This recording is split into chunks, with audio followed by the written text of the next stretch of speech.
السلام علیکم۔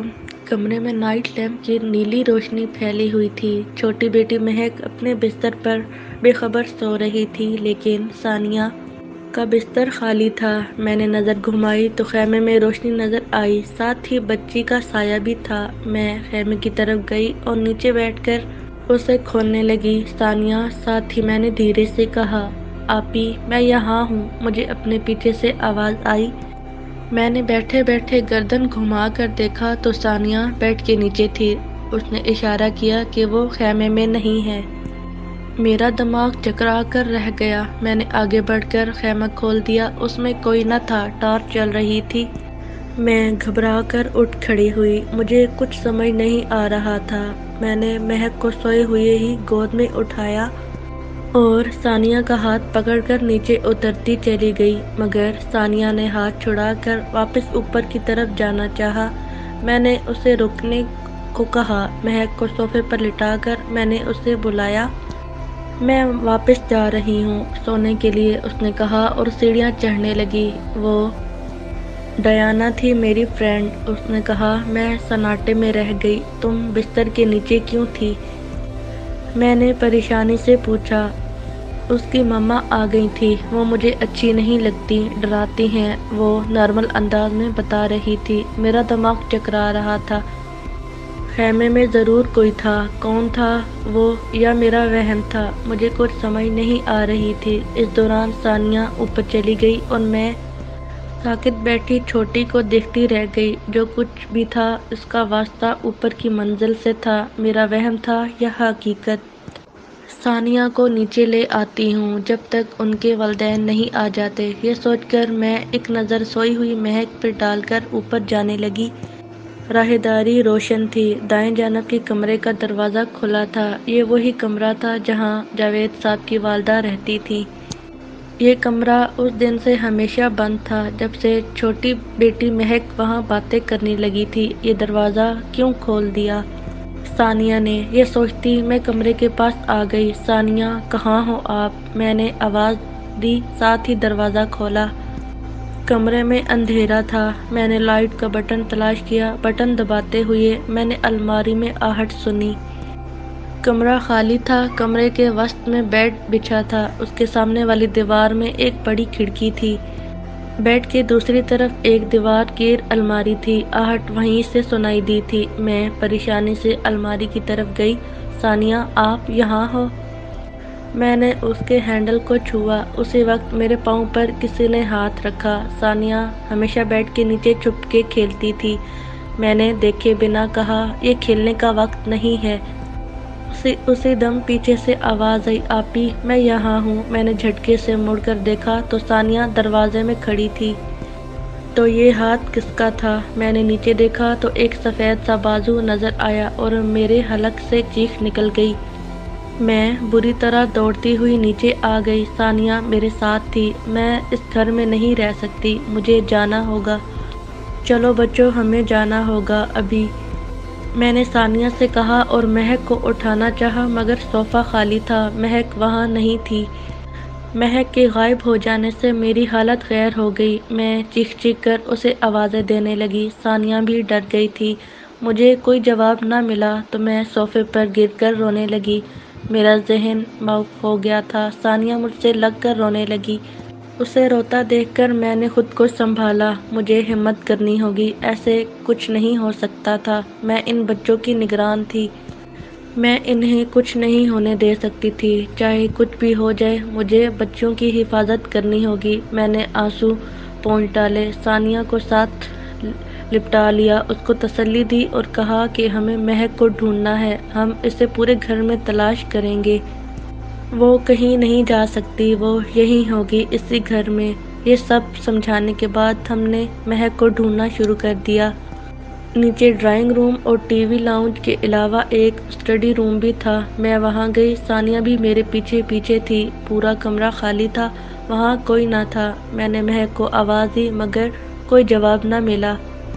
ثانیہ باہر نکل گئی، میں اس کے پیچھے ہی آ گئی تھی۔ میں نے سوچا فون کروں اور مسز جاوید کو یہ سب بتاؤں، مگر وہ میری بات کا یقین نہ کرتی اور مہک کا خیال نہ رکھنے کے لیے الٹا مجھے غصہ کرتی۔ میں نے مہک کے بارے میں سوچنا شروع کر دیا، وہ کہاں جا سکتی ہے؟ کہیں اپنی دادی اماں کے کمرے میں تو نہیں چلی گئی؟ یہ خیال آتے ہی میرا دل زور زور سے دھڑکنے لگا۔ اس کمرے میں ہی وہ ہاتھ دکھائی دیا تھا، مگر بچی کو اگر کچھ ہو جاتا تو میں اپنے آپ کو زندگی بھر معاف نہ کرتی۔ میں سیڑھیوں کے قریب آئی، اسی وقت مجھے رونے کی آواز سنائی دی۔ آواز اوپر سے ہی آ رہی تھی۔ مہک وہ اوپر تھی۔ میں سیڑھیاں چڑھ کر اوپر جانے لگی۔ ثانیہ مجھے روکنا چاہتی تھی، مگر میں نے اسے وہیں رکنے کا کہا اور خود اوپر چڑھنے لگی۔ راہداری بالکل سنسان پڑی تھی۔ میں وہیں کھڑی سننے کی کوشش کر رہی تھی کہ آواز کہاں سے آئی تھی۔ اسی وقت میں نے دوبارہ رونے کی آواز سنی۔ آواز بالکل مدھم سی تھی۔ میں آہستہ آہستہ قدموں سے چلتی ہوئی کمرے کے قریب آئی، وہی خوفناک کمرہ۔ میں نے دروازے سے کان لگایا، آواز اندر سے آ رہی تھی۔ میں نے جلدی سے ہینڈل گھمایا، مگر وہ نہ گھوما۔ دروازہ لاک تھا۔ میرا سر بھاری ہونے لگا۔ یہ دروازہ کھلا تھا جب میں اور ثانیہ نیچے بھاگے تھے، مگر اب یہ لاک تھا اور چھوٹی بیٹی مہک اندر تھی۔ اسے کھولنا ہوگا۔ میں نے زور زور سے دروازہ دھڑدھڑایا، مگر وہ نہ کھلا۔ رونے کی آواز بند ہو گئی تھی۔ میں نے چابی کی تلاش میں ادھر ادھر دیکھا۔ اسی وقت راہداری کے آخری حصے میں مجھے وہ خطرناک روح نظر آئی جو شاید ڈیانا کی ماں تھی۔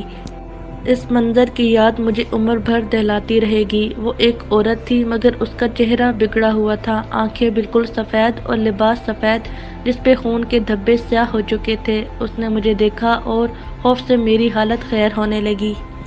وہ زمین پہ نہیں تھی بلکہ چھت سے لگی تھی، اس کے پاؤں ہوا میں تھے۔ اسی وقت ثانیہ بھی اوپر آ گئی۔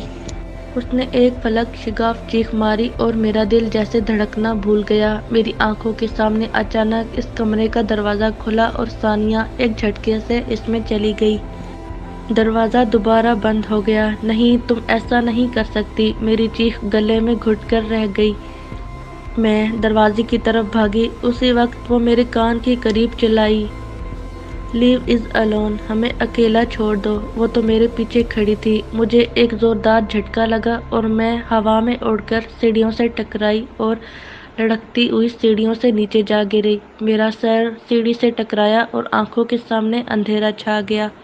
بے ہوش ہونے سے پہلے آخری آواز جو میں نے سنی وہ ثانیہ کی چیخ کی آواز تھی۔ اس کے بعد مجھے کچھ ہوش نہ رہا، یہاں تک کہ واقعات مریم نے مجھے سنائے۔ ہم جب کھانے کے بعد گھر پہنچے تو گاڑی سے نکلے ہی ہمیں ثانیہ کی چیخیں سنائی دیں۔